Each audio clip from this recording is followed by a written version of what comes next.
주시는 말씀은 창세기 1장 26절부터 28절까지의 말씀, 구약성경 2쪽에 있습니다. 창세기 1장 26절부터 28절까지의 말씀입니다. 우리 하나님의 말씀을 한 목소리로 26절부터 28절까지 봉독하겠습니다. 하나님이 이르시되 우리의 형상을 따라 우리의 모양대로 우리가 사람을 만들고 그들로 바다의 물고기와 하늘의 새와 가축과 온 땅과 땅에 기는 모든 것을 다스리게 하자 하시고, 하나님이 자기 형상 곧 하나님의 형상대로 사람을 창조하시되 남자와 여자를 창조하시고, 하나님이 그들에게 복을 주시며 하나님이 그들에게 이르시되 생육하고 번성하여 땅에 충만하라. 땅을 정복하라. 바다의 물고기와 하늘의 새와 땅에 움직이는 모든 생물을 다스리라 하시니라. 아멘. 우리 함께 기도하고 하나님의 말씀 나누겠습니다. 거룩하신 아버지 하나님, 오늘도 우리를 이른 새벽에 깨워주시고 하나님 전에 나와 말씀 붙들고 찬송으로 하나님 영광 올려드리고 하나님 앞에 간절한 마음으로 기도할 수 있는 마음 주신 것 진심으로 감사를 드립니다. 하나님께서 우리를 불러주셨사온데 우리 성도 한 분 한 분 성령으로 충만하게 인도하여 주시옵고, 오늘도 하나님께서 예비하신 은혜를 가슴에 담고 돌아갈 수 있는 복된 시간 되게 하여 주옵소서. 특별히 이른 아침부터 섬김의 손길로 수고한 예배를 섬기는 다양한 손길들 주님께서 일일이 기억해 주시옵고, 그들의 삶의 소원의 항구로 인도하시는 주님의 능력을 경험하게 하여 주옵소서. 오늘도 우리 삶에 다양한 문제들이 있어 이것을 하나님 앞에 기도 제목으로 바꾸어 이 자리에 나온 손길들이 있습니다. 특별히 그 자리에 예물들을 담아 하나님 앞에 올려드리고 있사온데 그 마음의 소원을 주님께서 친히 기억해 주시고 그 성도들의 기도 제목 가운데 신실하게 개입하여 주셔서 하나님의 역사하심, 하나님의 능력을 온전히 경험할 수 있는 복된 한 날 되게 하여 주옵소서. 오늘도 함께 하실 줄로 믿사오며 예수님의 이름으로 기도하옵나이다. 아멘. 오늘도 우리 예배당과 또 비전홀에서 또 가정에서 새벽을 깨우는 여러분 한 분 한 분에게 하나님께서 친히 함께 하시는 그런 복된 시간 될 수 있기를 예수님의 이름으로 축복합니다. 여러분 철학자 소크라테스 아마 사진 보신 적이 있을 겁니다. 꽤 못생긴 것으로 그 당시에 유명했었다고 합니다. 그래서 어느 날 이 소크라테스를 싫어했던 한 작가가 자신의 글을 쓰면서 노골적으로 소크라테스는 못생겼다라고 글을 남긴 겁니다. 근데 그 글이 얼마나 인기가 있었는지 결국 나중에는 연극으로까지 만들게 되었던 거죠. 연극을 만들고 이 소크라테스가 그 장면에 비판적으로 나오는 그런 연극이었던 겁니다. 어느 날 갑자기 연극이 공연 중에 있었는데 관중석에 있던 소크라테스가 무대로 튀어나오더니 사람들 앞에 이렇게 말합니다. 여러분, 못생긴 나의 실물을 보고 마음껏 즐기세요. 그리고 아무렇지 않게 무대에서 내려갔다는 것이죠. 소크라테스의 사진을 보신 분은 아시겠지만 정말 외모가 잘생기지 못했습니다. 그런데 그의 외모를 평가하는 사람들의 말에 거의 영향을 받지 않았습니다. 오히려 그 사람들이 어떤 말을 해도 아무렇지 않게 넘길 수 있었던 것이죠. 그 이유는 스스로를 평가함에 있어 외모가 나의 모든 것을 평가의 기준이 아니라는 것을 알았기 때문에 그렇습니다. 물론 사람들은 외모를 가지고 그 사람을 평가할 수 있습니다. 어떤 사람은 그 사람이 얼마나 많은 공부를 했는지를 가지고 평가할 수 있습니다. 어떤 사람은 저 사람이 저 나이에 얼마나 많은 부를 축적했는지 가지고 그 사람을 평가할 수 있습니다. 그러나 적어도 소크라테스는 어떤 사람이 자신의 외모를 갖고 비판하고 자신의 외모를 가지고 비아냥거려도 그것에 영향을 받지 않을 수 있었던 이유는 이 외모에 대한 평가가 나에 대한 모든 평가가 아니라는 사실을 알았기 때문에 그런 것이죠. 만약 자신을 평가함에 있어서 외모가 너무나 큰 기준이었고 그것 때문에 힘들어했다면 아마 그는 평생 동안 자신을 싫어하며 소크라테스는 못생겼다라고 말했던 그 작가를 저주하며 살았을 것이고, 어쩌면 우리가 오늘날 기억하고 있는 그 유명한 사상가요 철학가였던 소크라테스는 존재하지 않을 수 있었을 겁니다. 자신을 어떻게 바라보느냐가 그 사람의 삶의 여정을 우리가 이끌어가는 것을 볼 수 있는 것이죠.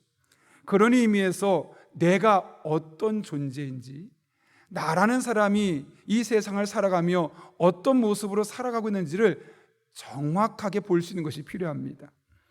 오늘 본문은 하나님께서 사람을 창조하시는 장면을 우리에게 보여주고 있죠. 구체적으로 어떤 내용이냐면 26절에서는 하나님께서 내가 사람을 이렇게 만들겠다라고 선언하시는 장면이고, 27절과 28절은 그 선언에 따라서 구체적으로 어떻게 사람을 만드셨는지를 우리에게 제시하고 있습니다. 여러분, 그렇다면 하나님께서 사람을 어떻게 만드셨습니까? 27절 이렇게 말합니다. 하나님이 자기 형상 곧 하나님의 형상대로 사람을 창조하시되 남자와 여자를 창조하시고, 여기 27절을 보게 되면 사람을 창조하는 과정에 두 가지 중요한 표현들을 사용하고 있습니다. 하나는 우리라는 표현입니다. 여기서 우리는 성부, 성자, 성령 이 삼위일체 하나님을 의미하죠.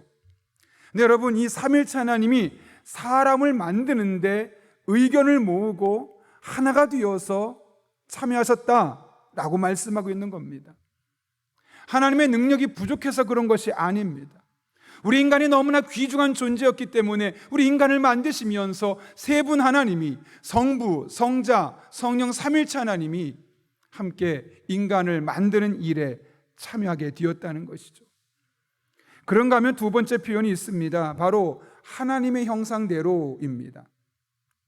여기서 형상이라는 단어를 보고 어떤 사람은 외적인 모습이 우리가 하나님의 외모를 닮았나? 이렇게 말씀하시는 분들이 있을 수 있습니다. 그러나 여기서 말하는 것은 외모를 넘어서서 인간에게 주어진 하나님의 속성들이 있음을 표현하는 것이죠.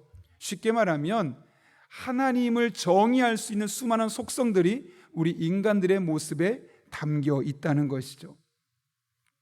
이번 도쿄올림픽에서 여서정 선수가 동메달을 땄습니다. 여서정 선수는 올림픽에 나가기 전부터 그 자신의 이름을 딴 기술을 만들어낼 정도로 탁월했고, 그래서 우리나라 사람이라면 누구나 메달 하나쯤은 딸 수도 있겠다라는 기대를 갖고 있었습니다. 그런데 그때마다 여서정 선수를 평가할 때마다 꼭 붙었던 말이 하나 있었죠. 여서정에게서 아버지 여홍철의 유전자가 보인다. 이게 무슨 말일까요? 그 아버지의 이 체조 선수로서의 뛰어난 것이 여서정 선수에게 고스란히 전수되었다라는 것을 표현하는 것이죠. 그래서 어떤 미디어는 여서정에게서 아버지 여홍철의 유전자가 보인다, 혹은 여홍철의 DNA가 보인다, 같은 말이지만 그렇게 표현하고 있는 것을 보았던 기억이 있습니다. 여러분, 마찬가지라는 겁니다. 우리가 하나님의 형상대로 창조받았다는 것은 우리 안에 이 하나님의 DNA, 하나님의 유전자, 이 하나님만 갖고 있는 속성들이 우리 안에 담겨 있다는 것이죠. 동물들에게는 주지 않은 그 속성들이 우리 인간에게만 주어져 있다는 겁니다. 여러분이 이와 같이 우리 또 하나님의 형상대로라는 이 두 가지 표현을 통해 우리가 무엇을 알 수 있습니까? 사람이 매우 특별하게 고안되고 이 세상에 존재하게 되었다라는 사실을 말씀하는 거죠. 사람이 그만큼 가치 있는 존재라는 것이죠. 하나님이 만드신 명품이고 세상에 오직 하나밖에 없는 한정품, 이것이 바로 우리의 모습이라는 겁니다.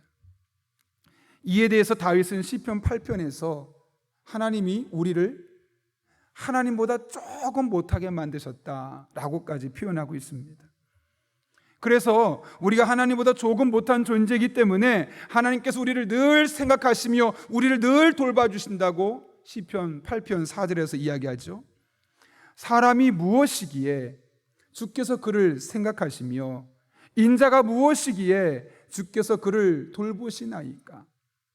다윗이 깨달았던 겁니다.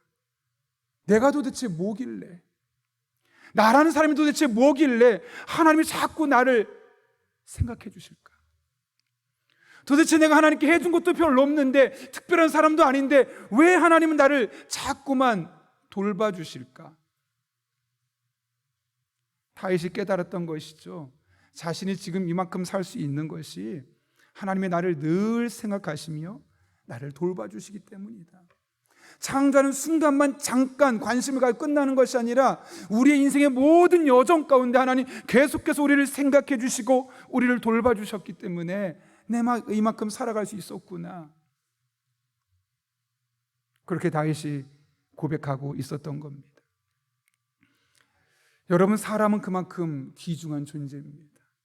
여러분 한 분 한 분이 그렇게 귀중한 존재이고 하나님이 여러분을 늘 생각하시고 늘 여러분을 돌보고 계시다는 것이죠. 아마 어떤 분은 그럴지 모르겠습니다. 목사님, 하나님이 정말 저를 늘 생각하시고 저를 늘 도와주신다면 왜 제 인생은 그렇게 풀리지 않습니까? 예수 믿지 않는 내 친구는 이렇게까지 의지하지 않아도 꽤 잘 살고 남이 부러워할 만큼 좋은 생활을 해나가고 있는데 나는 그 사람보다 열심히 살고 나는 그 사람보다 열심히 믿음 생활하는데 왜 내 삶은 이렇게 근심 걱정이 끊어지지가 않는 것입니까? 정말 하나님 저를 생각하시는 거 맞습니까? 하나님 정말 저를 돌아보시는 건 맞으신가요? 아니, 저한테 관심이 있으신 건 맞으신가요? 그렇게 질문하는 분이 있는지 모르겠습니다. 그런데 여러분, 우리가 어떻게 느끼는 거와 상관없이 하나님은 우리를 하나님보다 조금 못한 존재로 만드셨고 우리를 늘 생각하시며 늘 우리를 지키시고 돌봐주시고 선한 길로 인도해 주십니다. 그래서 오늘날 여러분의 이 모습이 존재할 수 있는 것이죠. 서두에 소크라테스 이야기를 했죠. 제가 처음 이야기하는 것 같은데요. 사실 저도 살아오면서 적지 않은 열등감을 가지고 지금까지 살아왔습니다. 저는 가장 하나님 앞에 사실 원망스러웠던 게 뭐냐면 하나님, 저도 충청남도 그 예산 시골에서 태어나게 하지 말고 서울에 있는 좀 공부 잘하고 좀 공부를 잘 가르쳐 줄 수 있는 부모 밑에 태어났으면 제가 얼마나 멋진 인생을 살았겠습니까? 근데 왜 저를 저 구석 그 시골에서 태어나게 하시고 또 공부에는 관심 없이 농사만 열심히 짓는 부모님 밑에 태어나게 하셨습니까? 그런 원망의 마음이 있었습니다. 지금도 마찬가지입니다. 저희 집이 만약 여유가 좀 있어서 노후를 걱정하지 않을 만큼 있었다면 하나님이 편하게 했을 텐데 왜 우리 집은 어려운 가정에 태어나게 하셔서 노후에 대해서도 걱정할 수밖에 없는 그런 삶을 계속해서 살 수밖에 없는 겁니까? 등등 비롯해서 여러 가지 저를 괴롭혔던 열등감들이 있습니다. 저보다 더 공부 잘하는 사람을 보면서 저 사람은 공부를 잘하는데 나는 노력해도 왜 이만큼밖에 되지 않는 걸까? 그래서 처음 이야기하지만 저는 사실 피부가 좀 좋지 않습니다. 그래서 나이에 비해서 주름살도 더 많고 그래서 그것이 저에게 항상 적지 않은 스트레스였고 사람들 많은 곳에 가능한 한 피하고 싶었던 것이 저의 젊은 시절의 생활이었습니다. 그래서 저의 삶에 공부 때문에, 가정 형편 때문에, 때론 외모 때문에 많은 열등감, 말하진 않았지만 적지 않은 스트레스 속에 살고 있었습니다. 하나님 앞에 원망이 나올 수밖에 없는 거죠. 하나님, 저도 좀 괜찮게 피부도 좋고 공부도 잘하고 사람들이 보기에 좀 괜찮은 사람처럼 저의 삶을 태어나게 하셨다면 제가 더 멋있게 헌신할 수 있었을 텐데 왜 하나님 이렇게 하셨습니까? 그런 마음이 몇 년 전까지 있었습니다. 근데 하나님께서 그때 저에게 주시는 마음이, 야, 나는 그런 걸 가지고 너를 평가하지 않았어. 너의 피부가 어떠한지 갖고 평가한 적 없고 네가 얼만큼 똑똑한지 그렇지 않은 걸 가지고 너를 평가한 적이 없어. 너의 집에 재산이 얼마 있는지를 가지고 나는 너를 평가한 적이 한 번도 없어. 나는 그냥 너가 있는 것 자체가 너무나 귀중하고 나는 네가 태어나고 지금까지 있는 그 순간순간 너를 생각했고 너를 돌봐주었어. 그래서 네가 지금 여기까지 올 수 있는 거고, 아니 사실은 네가 그런 가정, 그런 과정, 그런 상황에서 자랐기 때문에 네가 지금 그런 마음을 가지고 다른 사람들 앞에 이런 말 할 수 있는 거야. 그런 마음을 주시는 겁니다. 그래서 그 순간부터 이제 당당해지기로 했습니다. 외모를 가지고, 피부를 가지고, 학력을 가지고, 가정의 경제적인 능력을 가지고 누가 뭐라고 해도 그것 때문에 가슴 쫄릴 일 없고, 그것 때문에 부끄러울 일 없고, 오히려 당당하게 하나님이 나를 쓰시려고 지금 이 모습, 이 상황에 놓이게 하셨구나, 그렇게 제 삶을 돌아보기 시작하니까 오히려 원망이 아니라 그럼에도 불구하고 나를 생각하시고 나를 돌보신 하나님으로 말미암아 감사할 수 있는 삶으로, 상황은 똑같은데 그 상황을 바라보는 눈이 달라져 있음을 볼 수 있었습니다. 여러분에게도 마찬가지 아닐까요? 아마 각각의 사람들마다 다 다른 이유로 마음이 불편하고 또 하나님께 때로는 투정도 부려본 적이 있을 겁니다. 그런데 여러분, 하나님께서 여러분을 쓰시려고 지금 이 상황까지 인도해 오신 거고요. 하나님이 여러분의 그런 상황이 여러분이 원하는 상황과 너무나 다르기 때문에 여러분을 생각하지 않으시거나 여러분을 돌보지 않은 것이 아니라 여러분의 존재 자체만으로도 너무나 소중하게 보고 계시고 여러분을 매 순간순간 생각하시며 여러분의 삶을 돌보고 계십니다. 이 하나님의 눈으로 여러분을 바라보고 이 하나님의 시각으로 여러분의 상황을 해석하고, 그렇게 여러분 한 분 한 분이 얼마나 귀한 분인지 그런 확신을 가지고 살아갈 수 있는 주의 종들 될 수 있기를 예수님의 이름으로 축원합니다. 하나님은 이렇게 사람을 특별한 존재로 부르셨습니다. 그렇다면 왜 하나님이 사람을 만드셨을까요? 오늘 본문 28절은 이렇게 말하는데요, 같이 한번 읽겠습니다. 시작. 하나님이 그들에게 복을 주시며 하나님이 그들에게 이르시되 생육하고 번성하여 땅에 충만하라. 땅을 정복하라. 바다의 물고기와 하늘의 새와 땅에 움직이는 모든 생물을 다스리라. 여기 28절을 보게 되면 세 가지 동사를 중심으로 문장이 이루어졌음을 보게 됩니다. 하나님께서 왜 사람을 만드셨는가? 땅에 충만하라. 땅을 정복하라. 이 세상의 모든 생물을 다스려라. 이 세 가지를 한마디로 통합하면 사명이 있다는 거죠. 우리가 이 세상에 존재하는 분명한 이유가 있다는 겁니다. 그것은 땅에 충만하게 퍼지는 것이고 땅을 정복하는 것이며 땅에 있는 모든 생물을 다스리는 것입니다. 한마디로 말하면 이 세상이 원활하게 하나님의 뜻대로 잘 돌아가게 만드는 것이 우리 인간의 사명이라는 것이죠. 그런데 여러분, 오늘 본문을 보게 되면 하나님께서 우리 인간에게 사명을 주시기 전에 먼저 주신 것이 한 가지가 있습니다. 그것이 무엇일까요? 오늘 28절의 앞부분에 이렇게 되어 있죠. 하나님이 그들에게 복을 주시며, 복을 먼저 주셨습니다.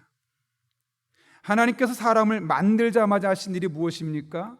야, 가서 생육해, 땅을 정복해, 이 세상 모든 만물을 다스려, 요구하거나 일을 먼저 시키신 것이 아니라 먼저 복을 주셨다는 겁니다. 그래서 그 받은 복을 가지고 이 사명을 감당하게 하셨던 것이죠. 이 같은 사실은 창세기 5장 1절과 2절 보면 보다 선명하게 드러나는데요, 이렇게 되어 있습니다. 이것은 아담의 계보를 적은 책이니라. 하나님이 사람을 창조하실 때에 하나님의 모양대로 지으시되 남자와 여자를 창조하셨고 그들이 창조되던 날에 하나님이 그들에게 복을 주시고 그들의 이름을 사람이라 일컬으셨더라. 우리가 읽었던 창세기 1장 26절부터 28절까지의 말씀은 사람에게 복을 먼저 주시고 나서 그 다음 사명을 주셨다까지 이야기를 하지만 5장에서는 그날 했던 가장 첫 번째가 무엇인지를 분명히 밝히고 있죠. 사명을 말하기 전에 그들이 창조되던 날에 하나님이 그들에게 먼저 복을 주시고 사람이라고 일컬으셨다라고 표현하고 있습니다. 사명이 먼저가 아니라 먼저 복을 주셨다는 사실, 이 한 가지만을 강조하고 있는 것이죠. 이를 통해 우리는 하나님께서 우리에게 복 주시는 것을 기뻐하신다는 것을 알 수 있습니다. 다른 말로 하면 우리 사람들이 하나님 앞에 복을 구하는 것, 그 기복은 나쁜 것이 아니라는 겁니다. 아니, 당연한 것이고, 어쩜 우리가 하나님께 복을 구하는 것을 반대하는 것은 하나님의 뜻과 정반대로 우리를 유도하는 겁니다. 물론 기복주의, 복받는 게 인생의 목적이고 그것 때문에 하나님을 섬기는 것은 잘못된 것이지만, 우리가 하나님의 사람들로서, 하나님의 자녀들로서 복을 구하는 것은 절대로 잘못된 것이 아니라 우리 인간으로서 마땅히 하나님께 구할 수 있는 것. 왜요? 그럴 때 그 복을 가지고 우리가 주신 사명을 하나씩 둘씩 풀어나갈 수 있기 때문에 그런 것이죠. 그런 의미에서 우리는 하나님 앞에 복을 구해야 합니다. 그러나 그 복을 구하는 목적이 중요하죠. 여러분, 오늘 하나님께서 복을 먼저 주신 이유가 무엇 때문입니까? 그 받은 복을 가지고 세상에 충만하게 퍼져나가고 땅을 정복해 나가고 만물을 다스릴 수 있게 하신 것 아니겠습니까? 따라서 복을 받기 위해서 기도하는 목적, 우리가 하나님께 복을 구하는 목적이 무엇입니까? 나만 잘 되는 것이 아니라 그 받은 바 복을 가지고 이 세상이 하나님께서 원하시는 대로 돌아가게 하기 위해서 우리가 복을 구해야 한다는 것이죠. 그런 의미에서 하나님 앞에 복을 구했던 야베스가 우리의 신앙의 또 다른 모델이 될 수 있습니다. 여러분, 야베스가 어떤 사람이었습니까? 역대상 4장 9절은 이렇게 말하죠. 야베스는 그의 형제보다 귀중한 자라. 그의 어머니가 이름하여 이르되 야베스라였으니 이는 내가 수고로 낳았다 함이었더라. 역사적인 기록에 의하면 그의 아버지는 한 부족의 족장이었다 그러죠. 근데 야베스가 임신되자마자 그 아버지가 세상을 떠난 겁니다. 그렇게 야베스는 족장의 가문에서 태어났지만 아버지 없이 유복자로 태어났습니다. 그래서 엄마는 그의 이름을 고통이라는 뜻의 야베스라고 지었다고 했죠. 문제는 그가 족장임에도 불구하고 집이 몰락해버렸다는 겁니다. 그래서 그는 1차적으로 몰락한 집안을 일으켜 세워야 했고, 나아가 족장으로서 한 족을, 한 민족을, 한 부족을 책임져야만 하는 그런 상황 가운데 있었던 겁니다. 그런데 그에게는 그럴 힘이 없는 겁니다. 그럴 만한 능력이 없는 겁니다. 그럴 만한 재력도 집에 남아있지 않았습니다. 그가 그 상황을 역전시키기 위해서 선택했던 방법이 무엇입니까? 하나님 앞에 복을 구하는 것이었습니다. 그것이 역대상 4장 10절이죠. 야베스가 이스라엘 하나님께 아뢰어 이르되 주께서 내게 복을 주시려거든 하나님 내게 복 주세요. 개역 한글판에서는 내게 복에 복을 더하사. 사실 히브리 원문을 보게 되면 우리 개역 개정판보다 이 개역 한글판이 훨씬 더 원문에 가깝게 번역되어 있습니다. 하나님 내게 복에 복을 더해 주십시오. 하나님 앞에 복을 구하는 겁니다. 하나님 앞에 잘 되게 해달라고 기도하고 있는 겁니다. 하나님 제 형편 아시잖아요. 제가 지금 얼마나 힘든지 아시잖아요. 저희 집안이 얼마나 몰락한 가문인지 아시잖아요. 이 가문에서 배운 것도 없고 내세울 것도 없는 제가 이 부족을 책임져야 하는데 얼마나 부족한지 하나님 아시잖아요. 하나님 복 주지 않으시면 저 감당할 수 없어요. 그러니 제게 복의 복을 주십시오 하면서 어떻게 말합니까? 나의 지역을 넓혀주시고 주의 손으로 도우사 나로 환난을 벗어나 내게 근심이 없게 하옵소서. 이게 무슨 말일까요? 지금 환난 가운데 있다는 것이죠. 수많은 근심 가운데 놓여 있었다는 것이죠. 하나님 저 이 환난 때문에 근심 때문에 아무 일도 못하고 있어요. 그러니 제가 이 부족을 잘 책임질 수 있도록 저의 지경을 넓혀주시고 이 환난에서 벗어날 수 있도록 더 이상 이것이 나의 삶의 근심이 되지 아니하도록 저에게 복에 복을 더해 주세요. 하나님 앞에 기도했던 것이죠. 하나님 어떻게 하셨습니까? 야 이 녀석아, 믿는 사람이 그게 뭐야? 나는 너를 향한 큰 뜻을 갖고 있으니 그런 기도는 쓸데없어. 하지 않으셨죠? 하나님이 그가 구하는 것을 허락하셨더라. 핀잔을 주었다고, 책망했다고 말하지 않았습니다. 오히려 그가 하나님께 복을 구했음에도 불구하고 그것을 허락하셨다는 것이죠. 그러면 여러분, 복을 구한다는 것은 절대로 결단코 잘못된 일이 아니요. 우리의 삶을 뒤바꾸기 위해서, 우리의 환경을 역전시키기 위해서, 그러나 내 능력이 너무나 부족할 때 하나님께 우리가 매달리며 나아가야 할 때 반드시 복을 구해야만 하는 것이죠. 문제는 그것이 끝이 아니라 야베스처럼 구해야만 하는 겁니다. 하나님, 제가 복을 구하는 것은 단순히 저희 가정을 일으키기 위해서뿐만이 아닙니다. 제가 족장이지 않습니까? 족장이면 이 부족을 책임져야 되는데 제게 능력이 있어야 되지 않겠습니까? 제게 지혜가 있어야 되지 않겠습니까? 사람들이 따를 만한 사람이 되어야 되지 않겠습니까? 그러니 복을 주십시오. 나만의 유익과 나만의 이익을 위한 것이 아니라 내게 맡겨진 사람과 내가 책임질 사람들을 위해서 내게 복을 달라고 기도했던 것처럼 우리 또한 하나님, 제가 잘 살기 위해서, 제가 편안하기 위해서만 저에게 복을 주실 것이 아니라 저에게 사명이 있는데 그 사명을 잘 감당하기 위해서 제게 복을 주십시오. 저희 사업이 잘 되게 해주십시오. 왜요? 하나님, 제가 사업이 잘 돼서 이 잘된 사업을 가지고 하나님의 선교 사명, 하나님의 봉사의 사명을 감당하고 싶어서요. 하나님, 제가 기업에서 승진할 수 있게 해주십시오. 제가 높은 자리에 올라가는 것이 목적이 아니라 그 위에 올라가서 잘못된 기업의 문화를 쇄신하고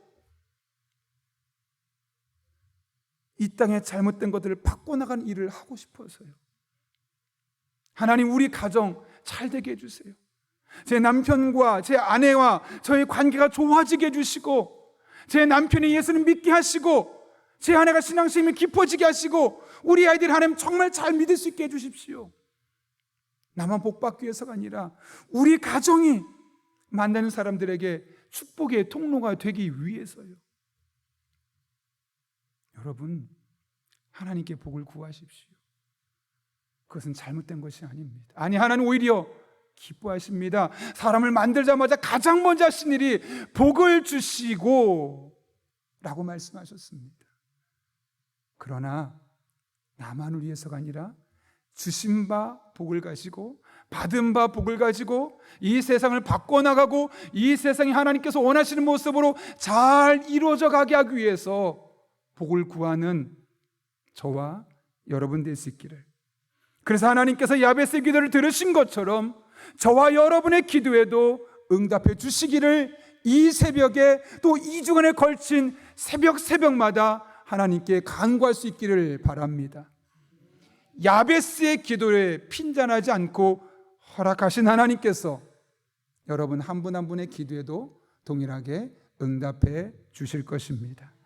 이런 하나님의 은혜를 삼하는 여러분 한 분 한 분에게 야베스의 축복이 믿음의 고백이 되고 여러분의 삶의 간증이 될 수 있기를 예수님 이름으로 축원합니다.